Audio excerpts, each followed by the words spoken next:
ભક્તનો જય હો.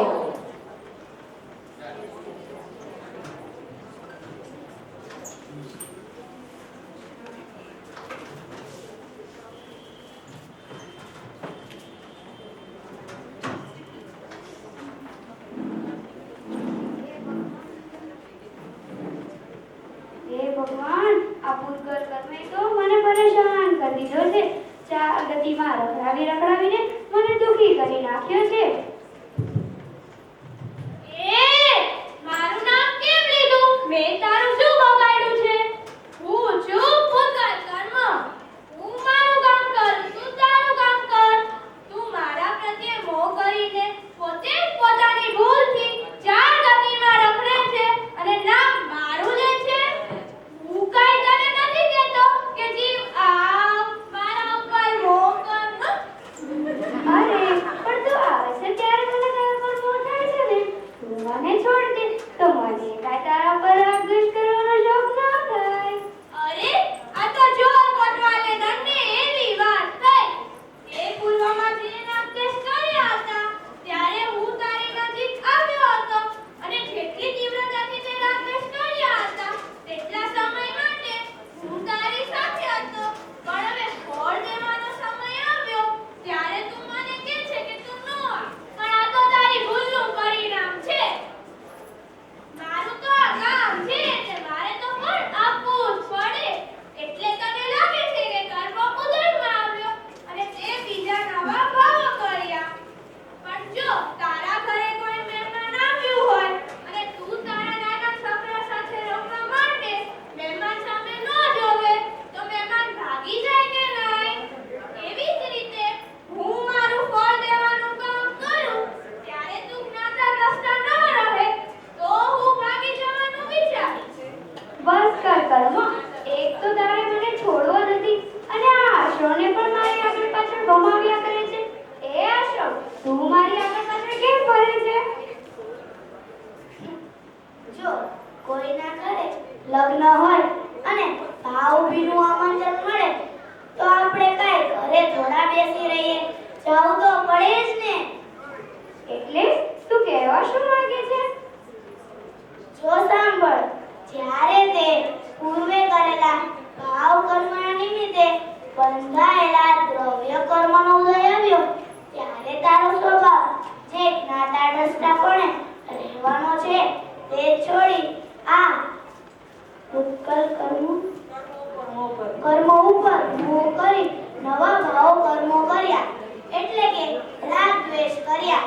તેથી ફળ ભોગવે છે.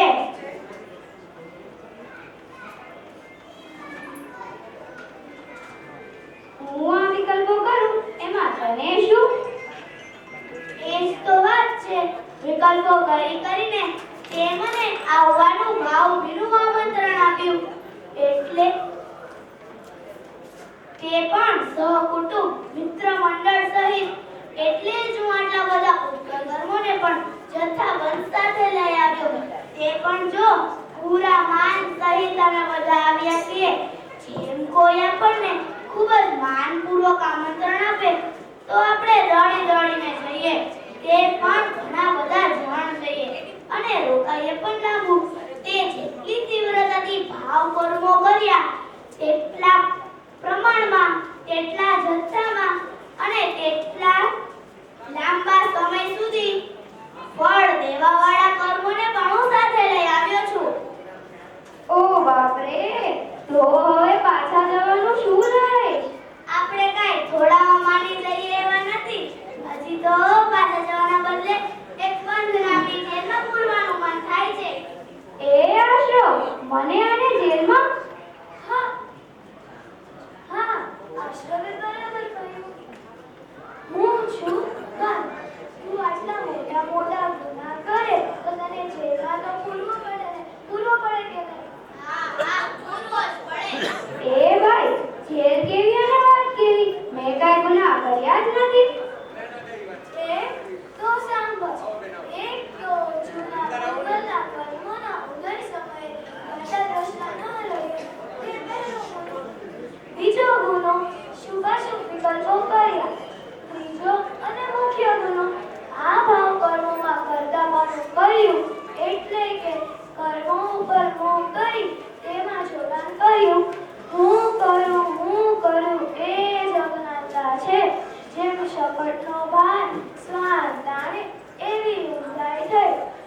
કર્મો મારા હું તેનો કરતા, વિકલ્પો મારા હું તેનો કરતા ભોગતા, સંયોગો મારા હું તેનો કરતા ભોગતા.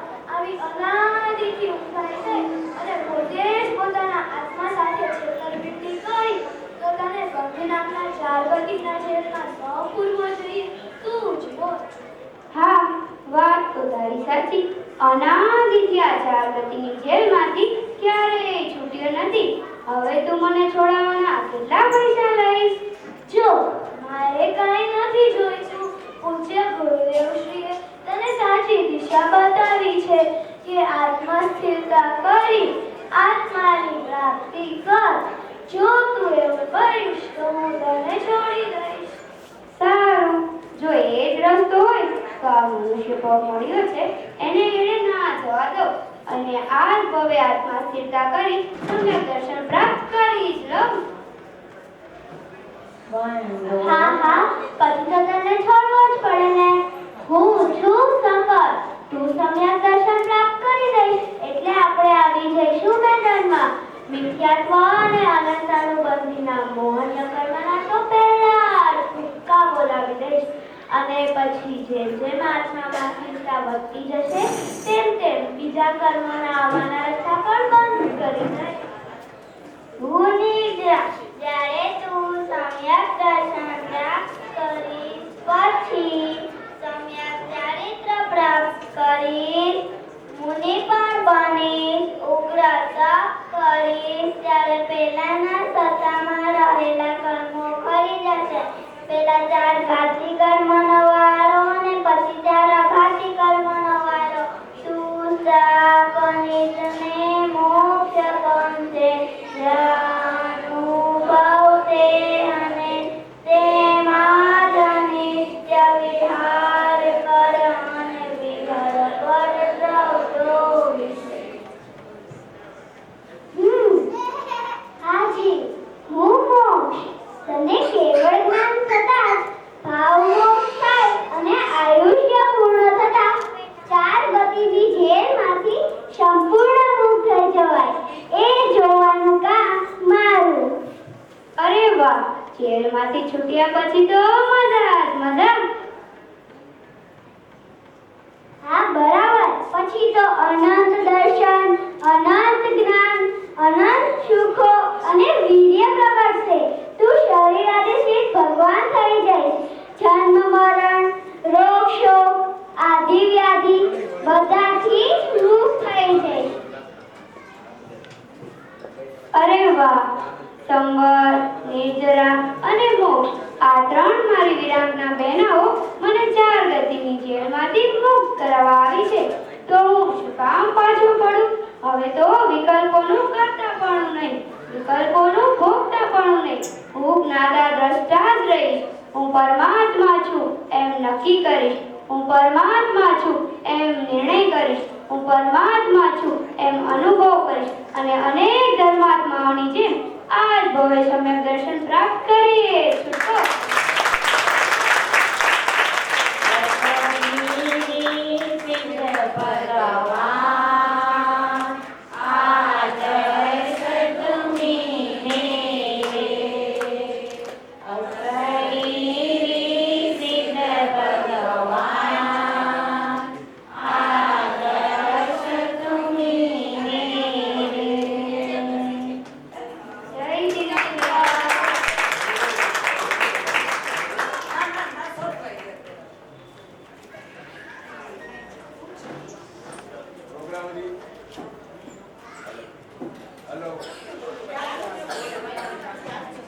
હેલો, પ્રોગ્રામ હજી ચાલુ છે.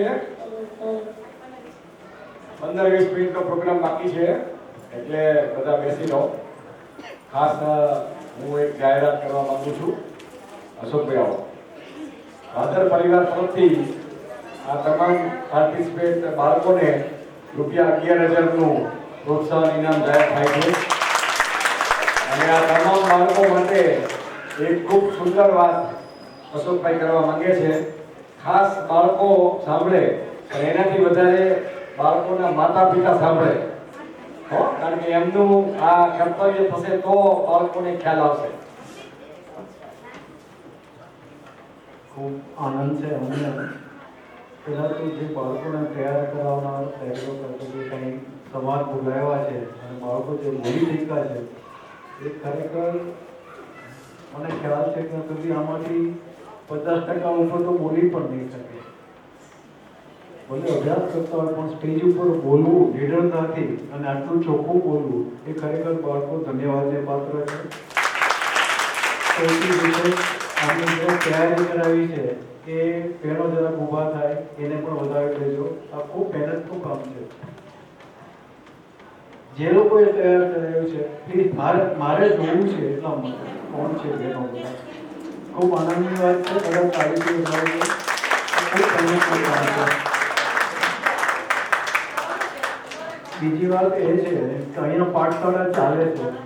આ પાઠશાળાના બાળકો છે તો જે કોઈ પાઠશાળામાં ન આવતા હોય એને અમે ખાસ વિનંતી કરી છે કે આ મનુષ્ય ભાવમાં આટલું સારું સુંદર જો કોઈ પાઠશાળામાં શીખવાડી શકતા હોય તો અહીંયા બાળકો જે રીતે શીખે છે એ રીતે એવું જરૂરી નથી કે જૈનના બાળકોએ જ પાઠશાળા એટેન્ડ કરવી.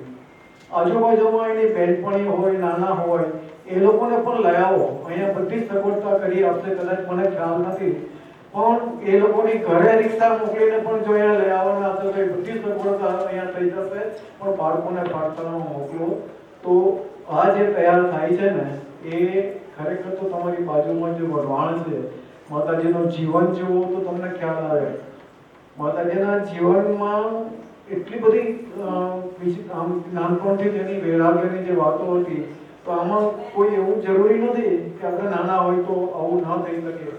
એક માતાજી આપણા માટે પ્રેરણા છે. તો દરેક અમને ખાસ વિનંતી છે કે દરેક બાળકો અહીંયા પાઠશાળામાં આવે અને અહીંયા જે પાઠશાળાઓ ચાલે છે એમને પણ ખાસ વિનંતી, જે ચલાવતા હોય એ લોકોને ખાસ વિનંતી કે એટલીસ્ટ સોનગઢ જ્યારે શિબિર હોય ત્યારે આ બાળકોને લઈને આવો. શિબિર ના હોય તો પણ બાળકોને લઈને અનુકૂળતા હોય ત્યારે સોનગઢમાં 2 દિવસ બાળકોને રાખો. બધું સોનગઢમાં બતાવો અને ત્યાં પણ એક આખી વાતાવરણ કરી ઊભું કરી અને છોકરાઓને સોનગઢથી એકદમ પરિચિત રાખો. આ ખૂબ જીવનમાં જરૂરી છે. અમે તમને શું કહીએ, એટલું કહીએ એટલું ઓછું છે. પણ ખાસ વિનંતી છે બધાને સુરેન્દ્રનગર જે કંઈ હોય કે દરેક ખાસ પાઠશાળાનું મહત્વ ઘણું છે. નાનપણમાં જેટલું શીખશો એટલું તમને મોટા થઈને શીખવા નહીં મળે એ પાક્કું છે. જય જિનેન્દ્ર. અહીંયા જે અઠવાડિયામાં 2 દિવસ પાઠશાળા ચાલે છે એમાં આપણા મુમુક્ષુના જૈનના બાળકો તો કદાચ 50% જ હશે. 50% બાળકો અલગ અલગ જ્ઞાતિના, સોની, સહીસુથા, અલગ અલગ મને બહુ ખ્યાલ નથી પણ દરજી, બધી અલગ અલગ કાસ્ટના પરિવારો છે કે જે 2 જનરેશનથી 3 જનરેશનથી આપણા સાથે જોડાયેલા છે. કોઈ એવા બી છે કે આ દીકરી છે સોનીની દીકરી છે, પરણીને કઈ છે બીજાના ઘરે ગામમાં પણ હજી એના સંસ્કાર એટલા મજબૂત છે કે ઈ અને એના બાળકો આપણા દરેક પ્રોગ્રામમાં ઇન્વોલ્વ થાય અને ખૂબ હોંશથી એવી જ રીતે આખી પાઠશાળા સુંદર ચાલે છે. અને હું બી તમને બધાને કહું છું કે આ બધા બાળકોને આ ડિસેમ્બર મહિનાની શિબિરમાં લઈ જાઓ. આવવા જવાનો બધો ખર્ચો મંડળ આપશે અને બધાને ટૂંકમાં ખૂબ 5 દિવસ 6 દિવસ કે 7 દિવસનો જે કાર્યક્રમ છે વીકેન્ડનો સોનગઢ લઈ જાઓ અને ત્યાં સુધા એક સાથે બધા પંડિતો હોય, અલગ અલગ ક્લાસીસ હોય તો ઘણું નવું શીખવા મળશે. તો એ બધા પ્રયત્ન કરો અને ખાસ અશોકભાઈની આ પ્રેરણા છે એને આપણે આગળ વધારીએ અને બીજી વખત આવે ત્યારે એમને પણ હોશ થાય કે આ પ્રેરણા એમની ફળદાયી નીવડી. જય જિનેન્દ્ર. બાકીનો આગળનો પ્રોગ્રામ કન્ટિન્યુ કરો.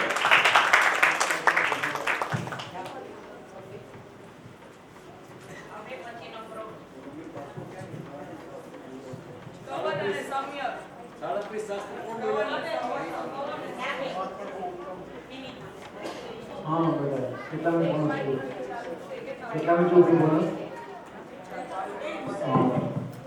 आपकी शास्त्र तो नहीं याद रही गया ना અત્યારે તો યાદ રહ્યા પણ કાયમ માટે યાદ રહેજે. અત્યારે કોઈને આ શાસ્ત્રો કોણ રચ્યા છે, કોણ શાસ્ત્રો છે એ કોઈને ક્યારેક આ શાસ્ત્ર છે ને આપણે શા માટે જીનવાણી તરીકે રાખીએ છીએ. ખરેખર તો જીનવાણી છે એ આચાર્યની રચના હોય એને જીનવાણી આપણે કહીએ છીએ. પણ આ સાડત્રીસ જીવવાની આપણે શા માટે કહીએ છીએ ખ્યાલ છે? સાંભળો પહેલા ગુરુ આપણા પરમ પૂજ્ય ગુરુદેવ એના પર પ્રવચન કરેલા છે. આવાજ એટલા માટે આપણે એને જીવવાની કહીએ છીએ. ગુરુદેવ એટલે કોણ?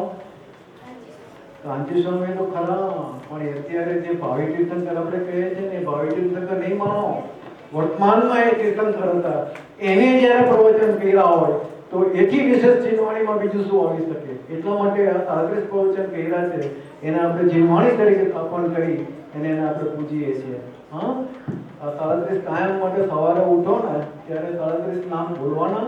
કોણ રચિતા છે એનું નામ બોલશો તો ખૂબ ખૂબ મને અને ગુરુદેવને પણ એટલા આશીર્વાદ આવશે તમને કે ભવિષ્યમાં તમને ઘણું બધું મળશે એનાથી.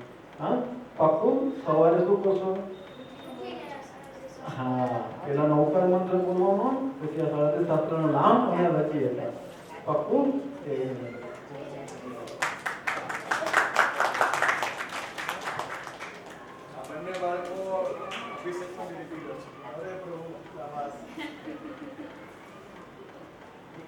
વિશેષ જાહેરાત કરું, કોઈને અન્યાય ના થાય, પણ આજે બાળકો ઉપર મને બહુ પ્રેમ છે. આ બેને ખાસ સંગત લેવાઓ, અમે એને બરાબર ધ્યાન રાખશું અને આ બંનેને એક સારી એવી ગિફ્ટ 5,000 રૂપિયા સુધીને આપશું. એક હમણાં મેં જાહેરાત કરી હતી, એમાં નાનકડો સુધારો છે. આપણે જે વાત થઈ હતી નકરો, બિરાજમાન અને અનાવરણ, તો એના 4 પાસ સવારે મળશે. મેં ભૂલમાં 5 કીધા હતા, પણ 4 પાસ મળશે. અને એ 4 પાસ જે લેવાના છે એ અહીંયા સવારે 7 વાગ્યાથી 9 વાગ્યા સુધી અતુલભાઈ શેઠ કાઉન્ટર લગાવીને બેઠા હશે. એમની જોડેથી બધાએ નકરો, બિરાજમાન, અનાવરણ જે કોઈ લાભ લીધા છે એ બધાએ 4 પાસ મેળવી લેવા. જય જીનેન્દ્ર.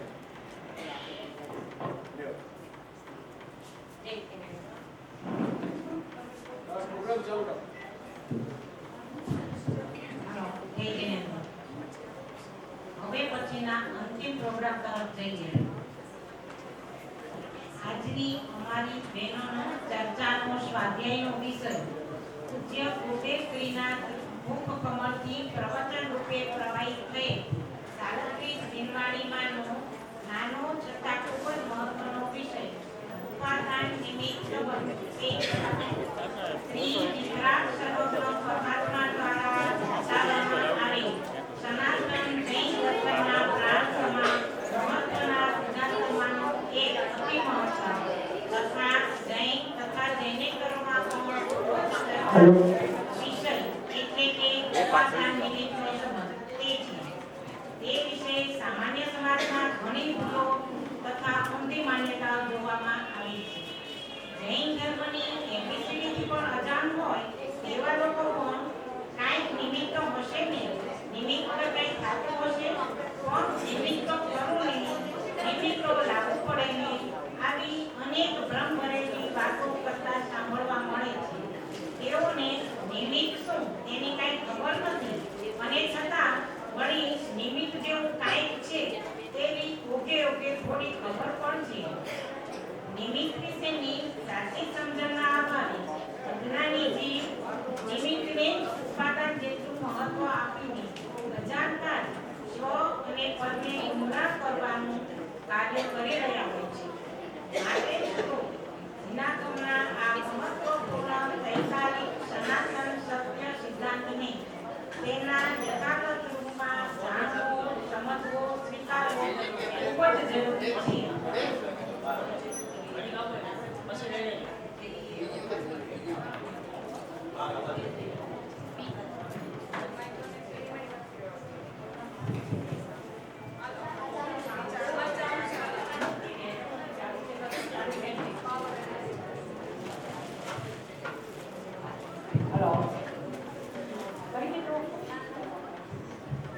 હવે પછીના પ્રોગ્રામમાં અમારી બહેનો રજૂ કરે છે એક સ્વાધ્યાય વિવેક. એમાં તેમની સ્વાધ્યાયનો વિષય છે પૂજ્ય ગુરુદેવશ્રીના મુખ કમળથી પ્રવચન રૂપે પ્રવાહિત થયેલ 37 દિનવાણી. એમાંનો એક નાનો છતાં ખૂબ જ મહત્વનો વિષય ઉપાદાન નિમિત્ત સંબંધ. શ્રી વિતરાગ સર્વજ્ઞ પરમાત્મા દ્વારા બતાવવામાં સનાતન જૈન દર્શનના પ્રાણ સમાન મહત્વના સિદ્ધાંતોમાંનો એક અતિ મહત્વનો તથા જૈન તથા જૈનેતરમાં પણ ખૂબ જ ચર્ચાતો વિષય એટલે કે ઉપાદાન નિમિત્તનો સંબંધ. તે વિશે સામાન્ય સમાજમાં ઘણી શંકાઓ પ્રવર્તે છે. જૈન ધર્મની એબીસીડીથી પણ અજાણ હોય તેવા લોકો પણ કાંઈક નિમિત્ત તો હશે નહીં. નિમિત્ત વગર કંઈ થતું હશે? પણ નિમિત્ત તો ખરું ને, નિમિત્ત લાવવું તો પડે ને. આવી અનેક ભ્રમ ભરેલી વાતો કરતા સાંભળવા મળે છે. તેઓને નિમિત્ત શું તેની કાંઈ ખબર નથી, છતાં નિમિત્ત જેવું કાંઈક છે તેની ઓઘે થોડી ખબર પણ તો છે. નિમિત્ત વિશેની સાચી સમજણના અભાવે અજ્ઞાની જીવ નિમિત્તને જ ઉપાદાન જેટલું મહત્વ આપીને અજાણતા પણ સ્વપરને ઉઘરાણ કરવાનું કાર્ય કરતા હોય છે.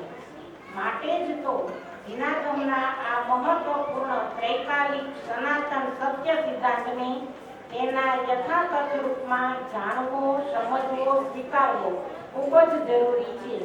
તેના વિના ધર્મની શરૂઆત તો શું, ધર્મની કલ્પના પણ થઈ શકતી નથી. જીનાગમનું એવું કોઈ પણ શાસ્ત્ર નહીં હોય કે જેમાં ઉપાદાન નિમિત્તની વાત ન આવતી હોય. ઉપાદાન નિમિત્તના આ વિષયની મહત્તા બતાવવા માટે તો એટલું જ પર્યાપ્ત છે કે પૂજ્ય ગુરુદેવશ્રીએ સભામાં તેના પર પ્રવચન કર્યા છે. તો આવો હવે આગળ ઉપાદાન નિમિત્તની ચિંત એમના પાસેથી આગળની ચર્ચા સાંભળીએ. ઓંકાર બિંદુ સંયુક્તમ નિત્યમ ધ્યાયન્તિ યોગિનઃ કામદં મોક્ષદં ચૈવ ઓંકારાય નમો નમઃ. ઓંકારાય નમો નમઃ.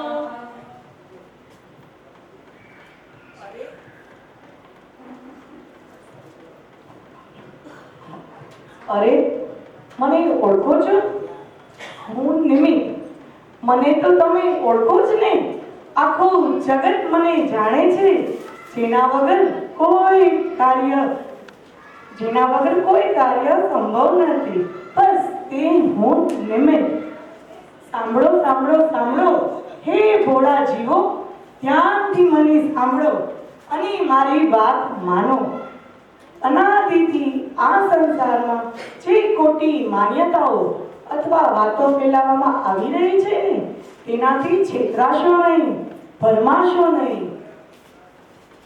સર્વજ્ઞ ભગવાનના નામે જે પણ કહેવામાં આવી રહ્યું છે કે જગતમાં એકલા ઉપાદાનથી જ કાર્ય થાય છે, નિમિત્ત વગર તો કોઈ કાર્ય કે ભાગ જ નથી. નિમિત્ત તો માત્ર નિમિત્ત જ છે. આવો છે દુષ્પ્રચાર ઘણા લોકો તરફથી કરવામાં આવી રહ્યો છે ને, તેનાથી ભરમાશો નહીં, છેતરાશો નહીં. આવો જે દુષ્પ્રચાર જે ઘણા લોકો કરી રહ્યા છે તે હળાહળ સદંતર જૂઠ છે, અપરાધ છે. તેઓની આવી ગેરમાર્ગે દોરનારી વાતોમાં આવી જઈને ભરમાશો નહીં અને પોતાનું અહિત કરશો નહીં. અને શું કહેતા હતા ઉપાદાન મહાશય કે એકલા ઉપાદાનથી જ કાર્ય થાય છે, નિમિત્ત વગર જ? તો પછી મારી એક વાત સાંભળો. શું આપણને એક જ પગ હોય તો શું આપણે ચાલી શકીએ છીએ? જેમ પાણીમાં વહાણ પવનની મદદ વગર થાકે છે, તેમ નિમિત્ત વગર ઉપાદાનનું કોઈ કામ જ નથી. અરે સાંભળો, આ સૂર્યનો રથ કેવો એક ચક્રથી ચાલે છે. અને તમને બીજું દ્રષ્ટાંત બતાવું. યુરોપ વગેરે દેશોમાં પર્વત પર ચાલતી રેલગાડીઓ પણ એક જ પેડાથી ચાલે છે ને. અને વળી આપનું કહેવું એમ છે કે વહાણ પાણીમાં પવનની મદદ વગર થાકે છે, તો વહાણ પાણીમાં સહજ તરતું ઊભું પણ રહે છે ને. તો એ વખતે એની ડરવાની નહીં, પરંતુ ઊભા રહેવાની યોગ્યતા છે. તમે કહો છો કે નિમિત્ત વગર જ કાર્ય થાય છે, તો તો શું ભાષાના નિમિત્ત વગર ઉપદેશ શક્ય છે? હા હા જરૂર શક્ય છે. જુઓ ને ચીન પ્રતિમા મૌનપણે જ કેવો વિતરાગતાનો ઉપદેશ આપે છે અને જંગલમાં વિચરતા હાલતા ચાલતા સિદ્ધ સમાન ભાવલિંગી મુનિરાજની શાંત મુદ્રા જોઈને જ હિંસક પશુઓ મૌનપણે જ ઘણું બધું સમજી જતા હોય છે. આમ આપણે પણ મૌનની ભાષા સમજવી જોઈએ. દેખો શ્રી શ્રીમંત સ્વામી कैसा न्याय गाया है, देखो श्री श्रीमंत स्वामी. અરે અરે, તમે બધા શેની ચર્ચા કરી રહ્યા છો? પહેલા મને એ તો કહો, અને પહેલા તો તમે લોકો મને એમ કહો કે તમે બધા છો કોણ? આમાં તો હું આટલું જ સમજી કે કાંઈક ઉપાદાન છે તો કાંઈક નિમિત્ત, પરંતુ ઉપાદાન કોને કહે છે અને નિમિત્ત કોને કહે છે તે તો બતાવો. ઉપાદાન તે પોતાની શક્તિ, તે દ્રવ્યની શક્તિ છે, તે તેનો મૂળ સ્વભાવ છે. પર નિમિત્તો પર